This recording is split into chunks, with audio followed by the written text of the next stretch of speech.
All right, folks, this is another great moment at the Inbound 2018. I'm here with Luke Summerfield. He's an awesome expert on the HubSpot CMS and building great websites for your business. So far, you're here. You had a late night, you said, like all of us, of course. Chatting with all the partners, and I love it when people are in town. It's awesome. It's like better than Christmas here. Yeah. It's like get to hang out with everyone.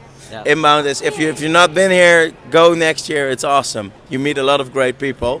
I have a question about a business owner on his website design, and I'm really happy that you can give a great answer.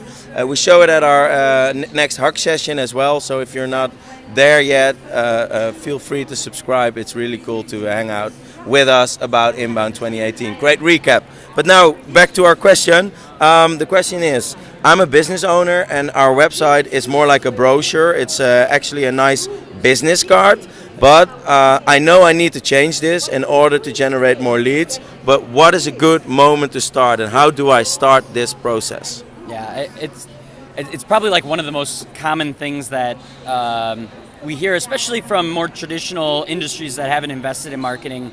And that's because back in the day, it was okay to be static website, but times have changed and customers are expecting different things. And because the power of search and the power lies in the customer's hands, have to adapt. Mm-hmm. I would say that the number one first place to start is changing mindset about how you think about your website.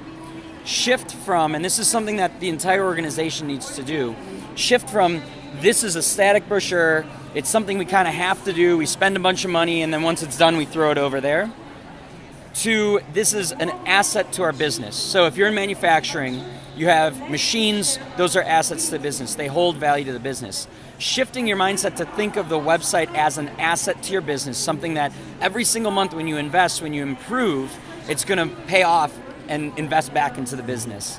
And at that point, now it allows you to start thinking about, like, let's properly focus on building a website. So that's number one. So internally, shift mindset from this is something we have to do, it's an expense, to this is a proactive investment in the business in the long term and in the growth of the business. From like a cost center more to a profit.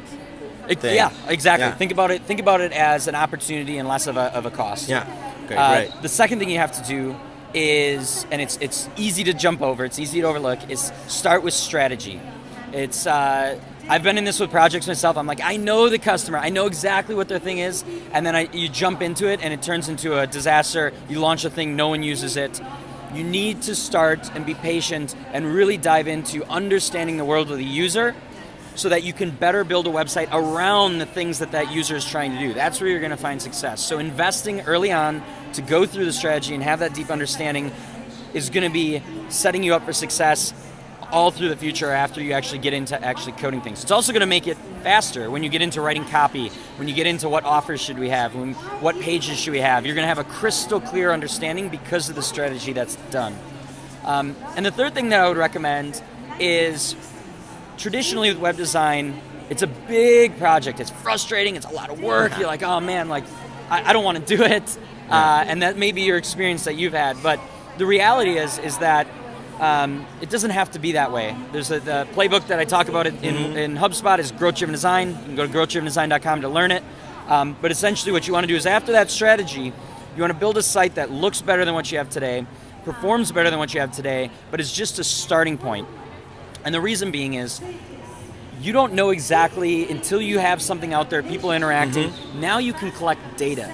And that data can guide your decisions, inform your decisions. Yeah. Just like everyone who's in the manufacturing world, you probably have an engineering background. Like, data makes it crystal clear what decisions to make. You can see... It makes it rational. Makes it rational. Yeah. It's not what looks pretty, it's what performs. Yeah. And then running experimentation and constant optimization based off the data to improve.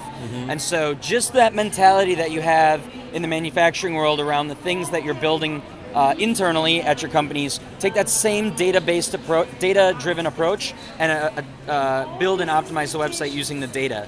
So start light, know that it's not going to be perfect right out of the gate, but get something better than what you have today, and then plan on investing on that month-over-month improvement using data, experimentation, running hypotheses, That's the best way that over time you can build a high-performing website. Awesome, awesome. So at that case, if you're at that point, you're treating your website more like an engine for growth instead of like the business card, the thing is what's there because you need it. You know, it has to contribute to your business. Totally, and I think the other thing that I'll add, this will be like a bonus fourth one, and it goes off. You're of lucky. That. It goes off of that. One thing that I've learned over the years is that it's very easy to have blinders in only thinking about the website as a tool for the marketing and generating leads. And it definitely is that. That should probably be the starting point. But it also can be a tool for the sales team. It can be a tool for the service team. It can be a tool for generating repeat customer business. And so as the website grows and evolves, you can think about how do we use the website as a tool to impact all these other departments, the goals that they have, not just the marketing. Generating new colleagues as well. Yeah, generating new colleagues. Yeah, recruiting is a huge one. Yeah. We put a big emphasis on the recruiting at HubSpot. We were talking earlier. Yeah. We have a team that they're dedicated to building an inbound funnel of recruits using the website as the central hub. And if we don't get those recruits, HubSpot will not grow. So it's so critical to our business. And so when you think about your website, again, think about the marketing, think about generating leads, generating revenue, using it with the sales team, but lift those blinders and think about what other parts of the business can you use the website, leverage the website as an asset to help those departments grow. Awesome, awesome. Thank you very much, Luke. This is a great conversation. The weather outside is pretty nice, and I saw some great food trucks here outside. Yes. So we go outside. We're going to have lunch, and thank you very much. Yeah, thank you. Cheers. Cheers.